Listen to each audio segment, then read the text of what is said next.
रामराम मंडळी, आज आलो तो बा सासरवाडीमध्ये. भैम काढून चालू होता, ते शेंगा खायला आलतो.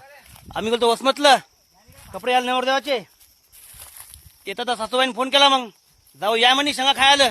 आपला भैम काढून चालू आहे. वाटत आमची सासरवाडी कुरुंदा आहे, आलतो खायला. ते पाहता भैम काढून झाला वाटते. ही तर शेंगा काढून चालू येतात. आमचे गावचे पोरं आले, त्याला वावर दाखवलं सासरवाडीचं. आता शेंगा भाजायच्या का पोरं? बापा तुला पाड सापडा भारतलं, मला ते पाड खायला. सतू शेंगा बांधल्या का?